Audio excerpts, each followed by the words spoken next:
Hi, I'm Justin Barrett. I'm president of Blueprint 1543. I'm a psychological scientist and former university professor. And in this episode, I'd like to talk about social constructions. I know, that sounds boring. It sounds abstract and strange, but let me assure you, people are starting to talk about, or at least think in terms of different kinds of realities in the public space that are socially constructed, and then drawing conclusions, often false ones, or at least problematic ones, on the basis of those being merely social constructions. So let me try to unpack this thorny area for you just a little bit. And there's a neighboring idea, and that's cultural constructions. We can ignore those distinctions because I don't think that anybody makes them in any principled kind of way at this point. But the whole idea of social constructions is that there's certain kinds of things in our life, call them realities, phenomena, expectations, ideas, whatever they are, that arise more out of our interactions with each other as social beings and how we socially learn from each other and subtly influence each other than there being hard realities out there in the world. So think of what counts as money, units of measurement. Do you use imperial units? Or do you use centigrade and metric units of other sorts? And any measure system is a social construction. You can think of it that way. People have invented this collaboratively, and we all share in it. You might think of what counts as style or fashion, or how does a dance go, or which side of the road should we drive on?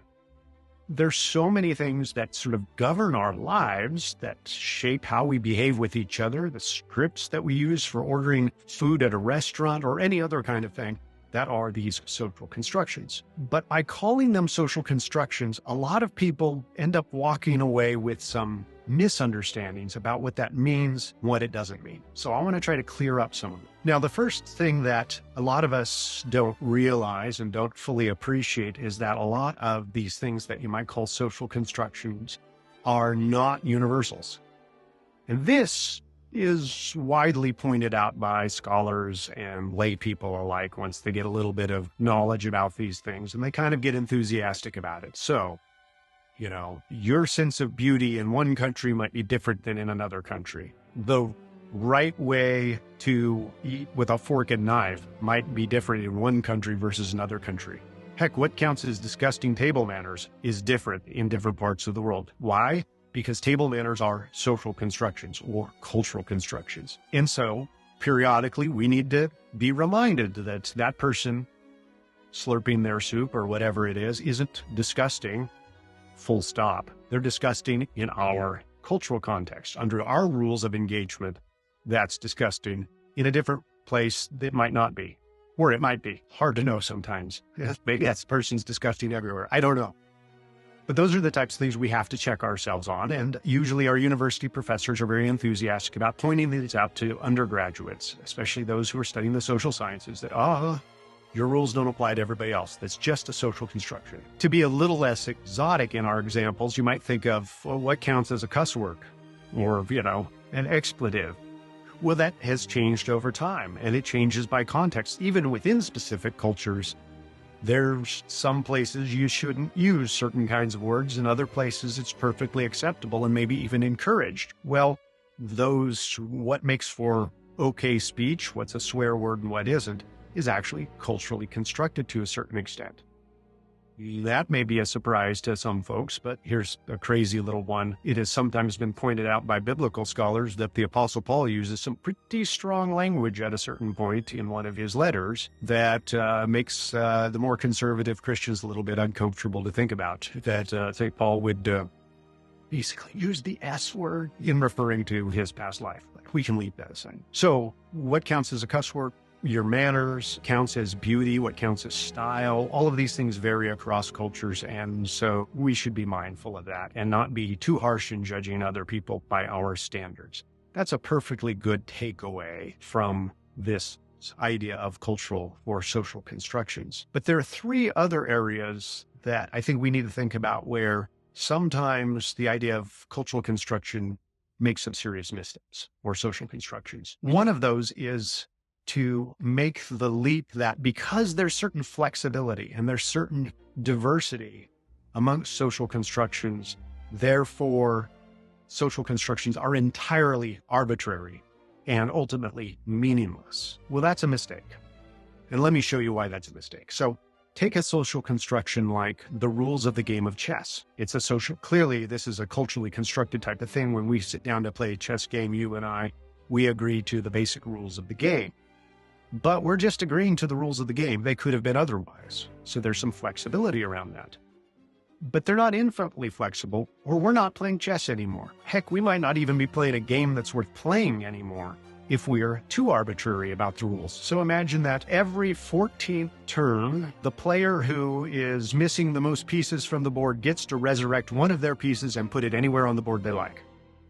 It's an arbitrary rule we could make up. It's just socially constructed, so we could decide to do that. But I guarantee it would ruin the game. It would turn into a very stupid game very quickly. And anybody who has played board games with their cousins who are making up rules as they go, realize that even when you agree to some of these stupid rules, it often leads to a really lousy game.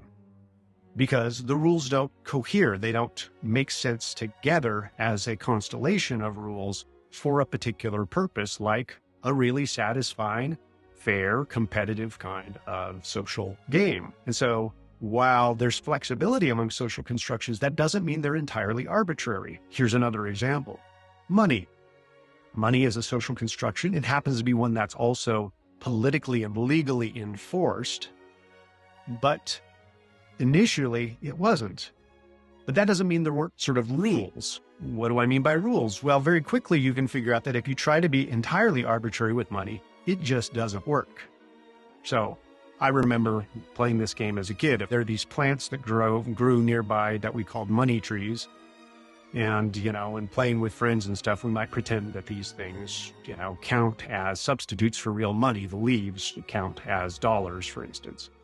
Well, then all we need to do is go and strip these poor little trees of all of their leaves. They're more like shrubs. But, we just pull off all of these leaves. And what's the result? Rapid inflation.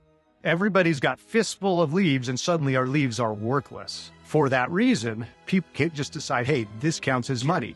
No, this counts as money too. Okay, we can't just arbitrarily decide what's money. There has to be some kind of check on what counts, or the whole system breaks down. So social constructions, while there can be a certain degree of flexibility to them, they can't be entirely arbitrary. You just can't make up anything. Grammar and language use is another wonderful example of this. We can't just change the words willy-nilly. We can't just change our grammar willy-nilly. There's an operating assumption that many of us have that somehow language has got to lead to good communication. We have a psychological intuition about this. And some scholars who have studied communication, for instance, Dan Sperber and Deirdre Wilson have talked about relevance theory. They will point out things like good communication has to follow certain rules, or we all have this intuition. It's a deep-seated intuition that something has gone wrong. So language that becomes too ambiguous, for instance, because we have started changing the meanings of words to mean all kinds of different things. A single word can mean 17 different things depending on context, starts to get too hectic. And then we think somebody's breaking the rules. I actually did have a friend at one point who, for some reason, he would use the same word to mean so many different things. I had no idea what he was talking about. That was a breakdown of communication, and that's kind of violating our intuitive rules of what a good social construction is. That leads me actually to the next point that people get wrong with social constructions, is they assume that because they're flexible, because they do change a little bit across cultural groups, that means they're not grounded in something deeper in terms of human nature or human psychology. It may be that in some cases, they've got a fair degree of flexibility. That's not always the case. So let's take an example of beauty. What counts as a beautiful person? Well, beauty has changed throughout the ages, and it's changed across culture. It's socially constructed. I would suggest that it's culturally tuned up more than socially constructed from the ground up. That is, research has shown that, for instance, babies actually gravitate to looking at certain human faces over other human faces, and lo and behold, the faces that even infants like to look at tend to be the ones that adults actually find beautiful. That is, even from infancy, babies have a similar sense of beauty underlying the adult form of beauty. Is there variation? Sure. Do people have types and preferences? Absolutely. But there are these core people where pretty much everybody goes, well, that's an attractive person.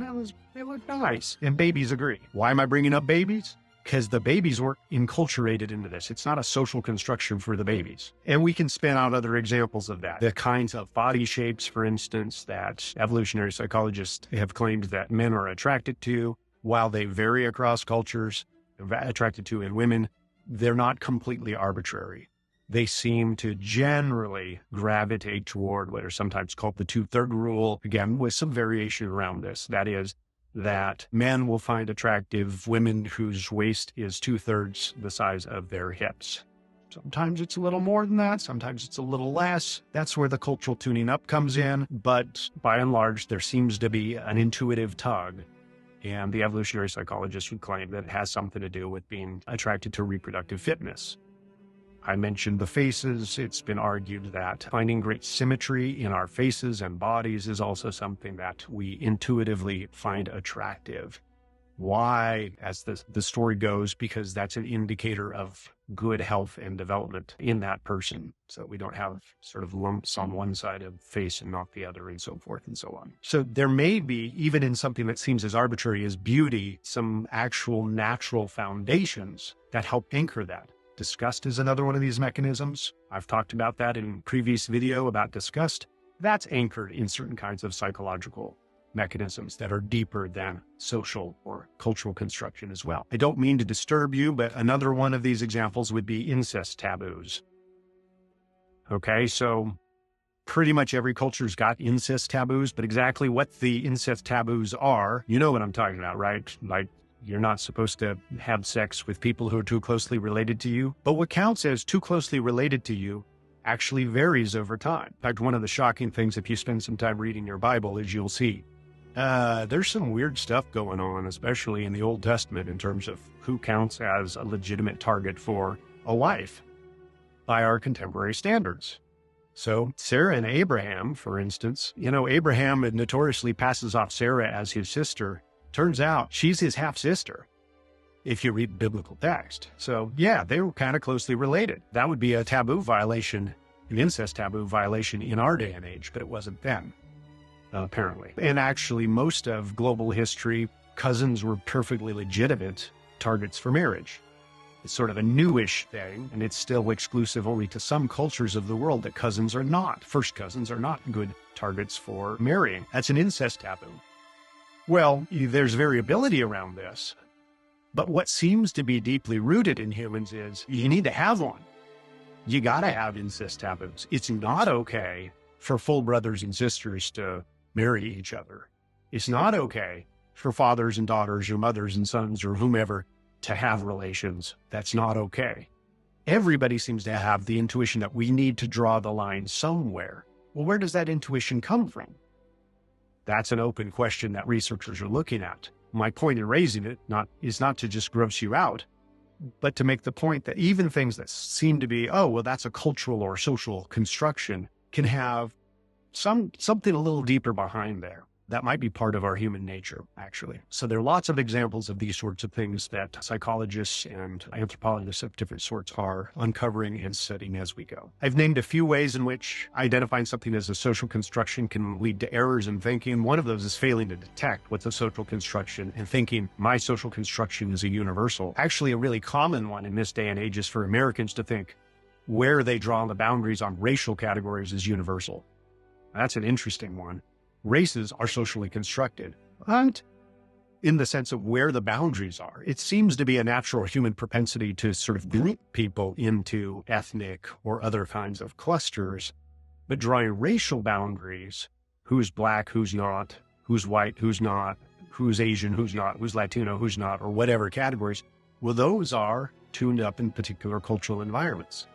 I recently about a year ago, was at a conference with a woman in the Bahamas who introduced herself as a white Bahamian. If she had been in the United States, she would have introduced herself as a person of color. But in the Bahamas, she's white. In Brazil, they draw the boundary. People who are black in the United States in Brazil will find out they're not black in some places, and also in other parts of Africa. These boundaries are drawn differently in different places, and we sometimes fail to recognize that. So that something has been socially constructed, or what I would say is culturally tuned up, is something important to keep in mind. An error on the other side, though, is to think that everything is completely arbitrary about where we draw these lines, where we put categories, what the rules of engagement are for a game or for communication or for manners or whatever. And that's sort of the opposite error to make. We could also make the error that there is no grounding in human nature for any of these social or cultural constructions. That's false too. And a final sort of caution that I want to put out there, because it seems to be coming up more and more, is assuming that because something is culturally constructed, that means I, as an individual, can choose not to play. Or I get to change what that cultural construction is. Actually, it's built into the whole definition of a social construction that you, as an individual, don't get to not play. You don't get to decide, well, for me, this cuss word is okay for me to use in court or in church or, at the DMV. For me, it's not a cuss word, so I can say it. It doesn't work that way. The whole point of a social or cultural construction is that we've kind of engaged, willingly or not, in a pact with each other. If we want to bring about those changes, and sometimes there's good reason to do so, we actually have to do it collaboratively. We don't get to declare it for ourselves. We don't get to invent new rules of grammar for ourselves. We don't get to invent new meanings of words. We don't get to invent new morality for ourselves and then expect other people to share that with us or demand it of others. That's the opposite of a social construction. That's an individual construction. And none of us, last I checked, live as individuals with our own languages, our own manners, our own morality, and so forth. We're social animals through and through. And we need to recognize that just identifying something as socially constructed doesn't mean we just suddenly don't have to play the games. It's more complicated than that. I hope this wasn't too confusing. I know it's a lot of technical kind of material, but it is really important in our day and age to be thinking about these issues. And they are tough issues that scholars and lay people alike are having troubles wrestling with good coherence. I hope this is useful. I'm happy to talk more and more specifically if you raise questions, concerns, or comments. If there are particular issues you'd like to hear me talk about. As always, leave a comment, like, subscribe, and share. I'm Justin Barrett. Thanks for joining me today.